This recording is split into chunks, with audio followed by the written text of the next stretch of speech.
You're watching News 10 ABC at 9 a.m. Hey, welcome back, everyone. We are just over a month away from the much anticipated solar eclipse, going to be seen across parts of New York State, but of course it does go across much of the entire country. Here to tell us about how they're getting ready, our friends at MySci Planetarium over in Schenectady are here with us. I've got Carrie Lewis and Vice President of Education as well, Kaylin Prylo. Thank you both so much for being here. Thanks for having us, Matt. Now, first, I'd like to ask, for folks out there who might not be totally familiar with the concept of what's going on with the Earth, the Sun, the Moon, the planets, all that jazz, what actually goes on during the eclipse to allow us to see what we're going to see? So a solar eclipse, whether total or annular, kind of partial, is when we get the perfect setup between sun, earth, and moon so that the light from the sun is partially or totally blocked and we get a bit of a show here on Earth. Now, for some, this is going to be a total eclipse. What are we going to see locally in the Capital District?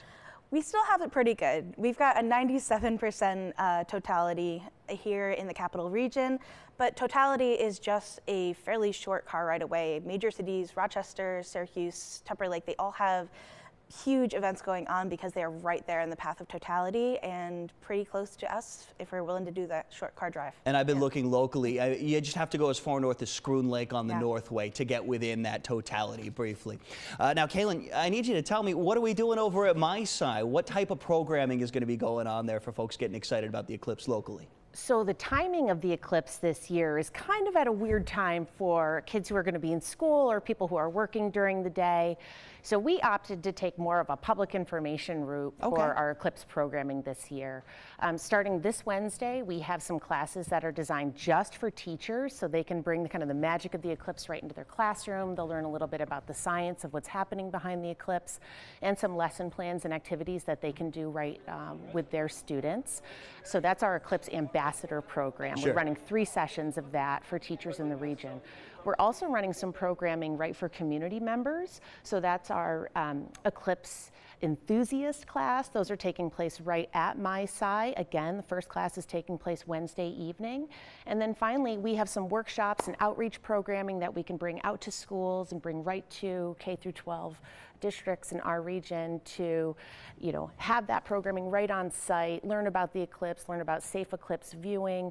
And then MySci is actually selling eclipse glasses right on site for $3 a pair. Oh, there you go. I was actually in Georgia for the last eclipse that passed through a lot of the country. And I remember in the run-up to that event, it was actually getting really tough to come across those glasses. So it's great you got a spot to get them locally. On that note, you mentioned a lot of outreach programs through K through 12. Why is it so important to get the younger generation excited about an event like this? Well, as Carrie mentioned, this is a near total solar eclipse. This is a really, really special celestial event. We don't get too many of these. Some folks might remember in 2017, we had a near total eclipse. That was really exciting. This one's going to be even better. And we're not going to see anything like this again until 2079. So it may be once in a lifetime, really. Oh, yeah, unless you're willing to travel, go to other parts of the globe. Locally, this is the big one for a long time. You got it. And, it's our mission to get kids excited about STEAM education, to really be kind of that spark to get them going with it.